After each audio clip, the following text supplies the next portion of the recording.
Welcome, welcome, welcome. It is Tuesday, April 9th, coming to you live from the shop. Um,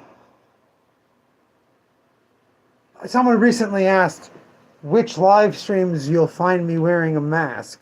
I actually discussed this, I think, on the first one of these. And I said, it really just depends if the shop is open. And then I've come to the realization that's not even true. It really depends not just if the shop is open, but if the shop is open and there's any people and I'm in the front. Because honestly, if I'm in the back and there hasn't been anyone in the store in 45 minutes, so I decided now's the time to do the live. I might take my mask off to do that live. In video, it's much more expressive to have the full face. Today, we're looking at new books, and you're not going to see my face much. So since the store is open and someone can walk in at any second, and I'm right up here by the front door, I'm gonna do this mask. But like I said, you're not going to see me for very long. Tuesdays in our old live stream on Facebook, which I'm sure you're all sick of hearing about, especially since most of you have come from there. Tuesdays were the day we looked at all the new release books because the book market, bookstores, release graphic novels and manga and all their books generally on Tuesday, whereas single issue comics come out on Wednesday. DC changed that for a couple years. Their single issue stuff was coming out on Tuesday, but as of July, they're going back to Wednesday. And what we do is the first thing we do on Tuesdays is get the DC stuff into holders, into people's pull boxes, into what's being held, and then we have them available, but we don't put them out on the rack. We put them next to the rack, whatever. We won't be doing that in July. The reason we don't do this is because we focus more on the new books that come out. With manga and collections of stuff from all the major publishers, we end up with a lot of great stuff out on that day. Today, just like last week, which you can go see on Facebook and again see 4 years of these.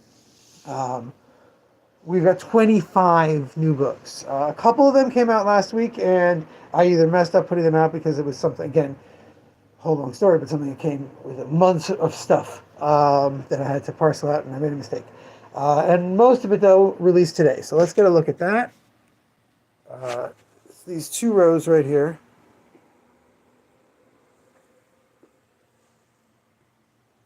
Wide variety of stuff, as always. We'll start with the manga. Makarochi's Sketchy, a popular manga from about 8 or 9 years ago. The very popular March Comes In Like a Lion, second volume of the English release. Second volume of Poetry of Ran. 29th volume of Komi Can't Communicate. It's like crazy, 29 volumes. I'm very excited to read it.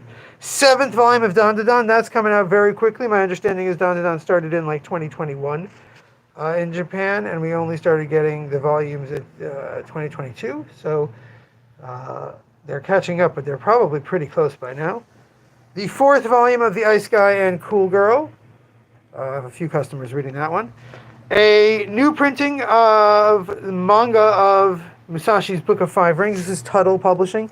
They often make manga editions of all sorts of different things. They're big adaptation, literary people, also how-tos and things like that. Always clean, always very good adaptation. This is actually a reprint. It's just been out of print for about 2 years. Guyabano Holiday. It's a whole, I can't even, it's a whole anthology of different stories, with that being the main one. Second volume of We Started a Threesome. With the spicy stuff, which I've really cut most of our orders on, I'm only getting things that we sold out of the volume 1, and we did sell out of this volume 1. So 2 copies of volume 2. Marmalade Boy, one of their very popular reprint series. We've been getting that since they brought it back, and it moves pretty steadily. Dinosaur Sanctuary. I was just telling someone what a fun series this is. This is a book in a world where a few dinosaurs survived. They were rediscovered in the 80s, and there have been dinosaur, zoos. And it's just people working in them. And it's very much about how the dinosaurs live. We don't have volume 2 in stock, but we have volume 3, and we have volume 1. This girl has a whole past that connects with growing up around dinosaur sanctuaries and her father being a sort of infamous figure, but it's not really important. The main thing is that Shinji Shifuari, who does the consultation, is a big dino behavior expert, and the creator is kind of an obsessive of dino behavior, so it's really interesting stuff. Jurassic Park and dinosaur fanatic Joey heard me talking about it with someone else, and he told me he actually edits our YouTube videos. So if you've gone and watched any of those YouTube videos, that's Joey who made them so pretty. So he was hearing me talk about it. He goes, really? Okay, well, I got to read that now. Demon Slayer Kimetsu Academy. This is Demon Slayer as if they were in middle school or high school, I think. I did say Winnie the Pooh, and I meant Winnie the Pooh. We've got Travis Dendaro's adaptation of Winnie the Pooh. Now, Winnie the Pooh is not any one book. There's many adventures of Winnie the Pooh. There's all these different stories throughout many A.A. Milne collections. So this takes a bunch of them. Outside it looks like rain. All this wonderful stuff. Just gorgeous. I can't wait to show it to Lave, who's been really enjoying Winnie the Pooh. It gives me very Jeff Smith vibes. A little bit of the guy that's Hero Bear, Mike Kunkel. All good things. Planet of the Apes, little golden book. Laxadaisy, Volume 1, the webcomic that became a super popular YouTube video that finally is in print as a webcomic. This book has been solicited for about a year and a half. Laxadaisy is about a cat speakeasy during cat prohibition. It's crazy, it's wild, it's frenetic, and you can check it out on YouTube for the animated, which is getting a series. And the webcomic, I think, has got samples up, but not the complete thing. The horror, look at this gorgeousness. This is a connection to Heart of Darkness. It's the Curtis family's visit at the beginning of his life that they mention in the book. Really gorgeously illustrated. I think my friend Carl's going to want this when he sees the art. He's a big Topi fan. Just wonderful shading. Just I saw a few pages of it. I'm like, all right, well, we need at least 3 I can think of about 5 customers to sell it to, but the way things have been going, we'll talk about my ordering in a second after we finish looking at all the new books. Second collection of the Murakami manga stories. The first one was very popular with our customers, but again, we're cutting orders down. No one pre-ordered it. So I only got 2. Second Bakery Attack, Samson Love, and Thailand. 3 pretty well-known stories. Addicted to War. This is not in the average Diamond catalog, but it's a really interesting look at...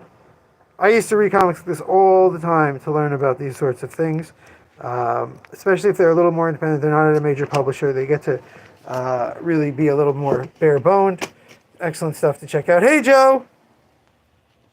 Here's a fun one. Predator vs. Wolverine. I was just telling someone how smart this book is. Because this book goes, well, look, the Predators visit Earth all the time to hunt people in secret. So why don't they try to keep hunting Wolverine if he keeps getting away? So, okay, good idea. But Wolverine's memory has been messed with. See how that's why they have Weapon X right on the cover. Wolverine's memory has been messed with so much that we can make it that he never remembered meeting the Predator. So issue 1, he meets the Predator when he's still young and doesn't have adamantium yet. Issue 2 is Weapon X. Issue 2, he's he's Weapon X. Issue 3, he's in the secret Weapon X division with Sabretooth and all those guys. And issue 4 is modern, but I don't even think it's recent X-Men. So it's very smart. It's a lot of fun. It's a lot of great violence and action, but also a lot of hunting. And hey, Mark, a lot of hunting and a lot of cleverness, which is what you need in a Predator book. This one, these are books I went deep on. I think people are just going to want to grab them. Tales of the Titans is wonderful. We talked about the single issues as they were coming out on the live stream. Each one is a look at a specific Titan by a specific creative team. The Hales and Javier Rodriguez do a great job with Starfire. And everyone's is pretty wonderful. I really did not like Donna Troy's, but to each their own. But all the rest were fantastic. Outweighs anything else. This is a really fun one. Frank Thierry and Inaki Miranda doing Godzilla Here There Be Dragons. This is basically Godzilla in the 1600s. How that makes sense, I don't know. His expansion. He's a lesson on colonialism. But yeah, Godzilla, giant crabs, galleons. It's really something insane. A lot of fun.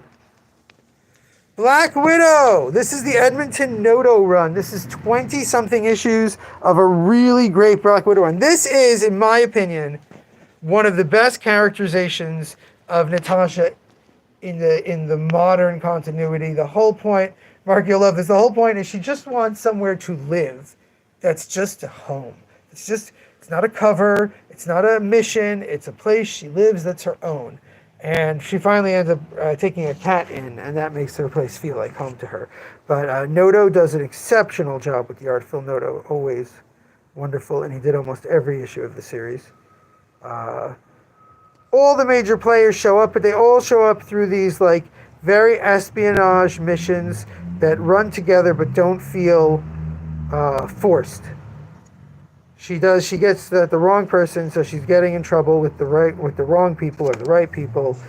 She has to call in favors. She thinks it's over. It's a really fun run, and like so many of these books that I'm willing to purchase a little heavier on, this ends at the Secret Wars tie-up. So it really, they knew that was coming. They knew that they had an end to the series, and they really give it like a coda. It's a fantastic read. If someone's looking to just read a great Black Widow series, it's all in this one book. DC vs. Vampires, Volume 2, it's a popular series. It came out in hardcover, and we sold a couple, so we sold the softcover now available. The Vigil, this is Ram V, the wonderful writer of...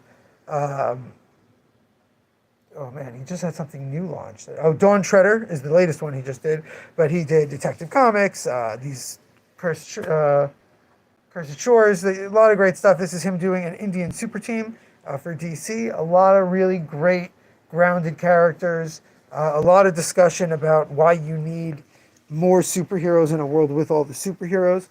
Really, really fun action-adventure series. Yeah, that's about it for the new stuff, but that's 25 books.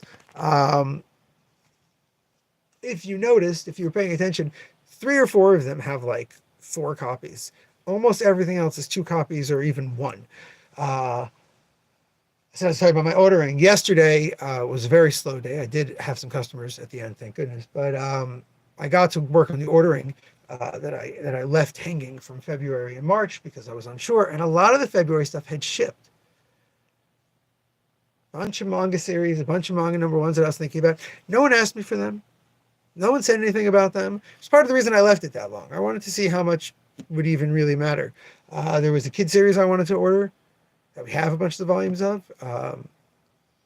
No one came in and asked for it.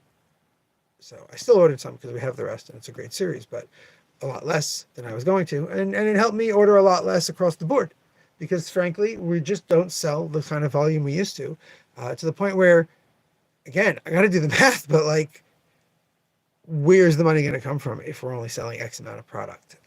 Thank God we have Tony's collection, but that has not moved in a while. I'd like to get Addicted to War. All right, Joe. I'll put in with your stuff. You got a couple of magazines already. And yeah, and I think there's like 1 book, but we'll see.